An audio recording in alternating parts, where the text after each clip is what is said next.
كل عام وحضراتكم طيبين. السنه دي انا نزلت فيديو فيه طريقتين الكحك، طريقه السمنه البارده وطريقه السمنه المقدوحه اللي هي الكحكايه المتحمصه اللي احنا اتربينا عليها. خلاص كده، شوفي انت اي طريقه هتعمليها السنه دي وعندك الفيديو اتفرج عليه بدقه واكتبي المقادير في ورقه وقلم كده. خلاص، هبدا بطريقه السمنه المقدوحه، واهم حاجه اختاري نوع السمنه الكويسه. انا استخدمت النوع ده، ويا سلام لو سمنه بلدي هتبقى النتيجه رائعه. 300 جرام من السمنه. طيب انا هشتغل بنص كيلو دقيق زي ما انتم شايفين بالمنظر ده، عليه ذره صغيره من الملح واربع معالق سمسم صغيرين، وانا بقول معلقه صغيره بتاعت السكر، ومعلقه صغيره من ريحه الكحك او توابل الكحك، ونص معلقه صغيره من الخميره بيره على نص كوب ميه دافيه، عليهم اربع معالق من السكر، وندوبها كده ونسيبها لحد لما تتفاعل. طيب هجيب الدقيق بقى بتاعي دوت وهعمل فتحه من النص. السمنه هنا اتقدحت سخنت جامد جدا، قمت نازل بيهم على الدقيق بتاعي وبالراحه. وخلي بالك يا ست الكل ان السمنه مولعه نار. قلبي الدقيق بقى بالاسباتولا او بالمعلقه لحد لما يتشرب تماما. انا هنا بقى ما فاضليش غير حاجه واحده هحطها، وهي ايه؟ نص معلقه صغيره من البيكنج باودر. ما حطيتهاش في الاول ليه؟ لو كنت حطيتها ونزلت بالسمنه كانت موتت البيكنج باودر.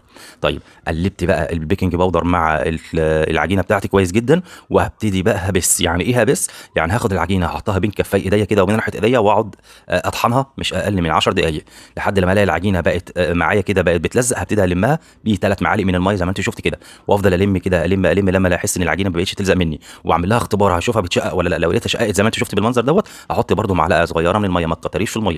خلاص كده هبتدي الم تاني وابتدي بقى ابس. يعني هاخد العجينه بين كفاي ايديا كده واقعد اطحن.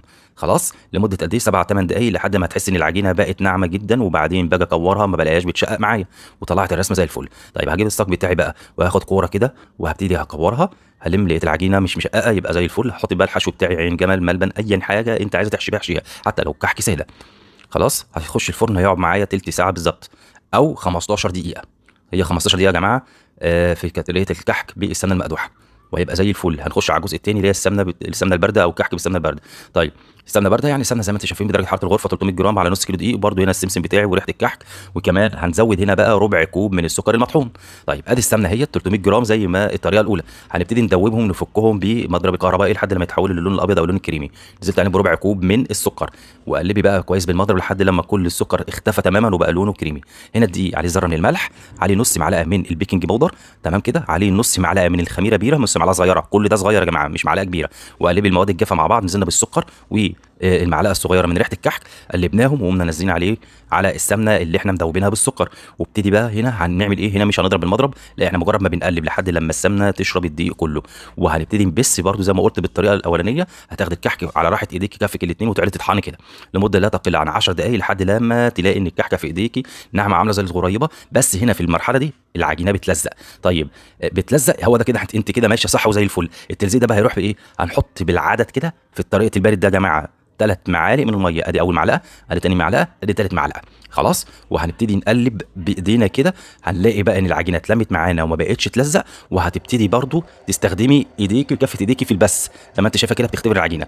كل ما تعملي الحركه دي كل ما التشقق بتاع الكحكايه يختفي منك. يبقى كل ما الكحكايه تلاقيها شققت معاكي يبقى انت ما خدمتهاش كويس وما بستهاش كويس. التعليق اللي انا بقوله ده يا جماعه دقيق جدا، وادي البصمه قدامكم اهي مطلعه على الرسمه زي الفل. خلاص هتجيب بقى الصاج بتاعك، تاخدي حته من العجينه وتبتدي بايديكي كده تكوريها لحد لما تبتدي السمنه تبتدي تفك في ايديكي، يعني تسخن بحراره ايدك. عملنا بقى الكويرات اهي، مفيش اي تشققات. ليه؟ اللي انا خادم العجينه كويس وباسسها بايديا كويس وباسسها بين راحه ايديا كويس. وهدخلها الفرن، هيقعد برده 15 دقيقه، من 15 ل 20 دقيقه يا جماعه. شايفين شكله عامل ازاي؟ سهل اهو.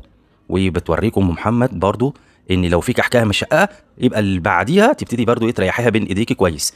عرفت الكحك بيشقق منك ليه؟ خلاص كده دخل الفرن، قعد 15 ل 20 دقيقه، بيطلع يبرد تماما تماما. وبعدين تبتدي بقى ترشي السكر البودره بتاعك. الطريقتين في فيديو واحد، وانا كنت عامل كل سنه بعمل الطريقه بالسمنه البارده.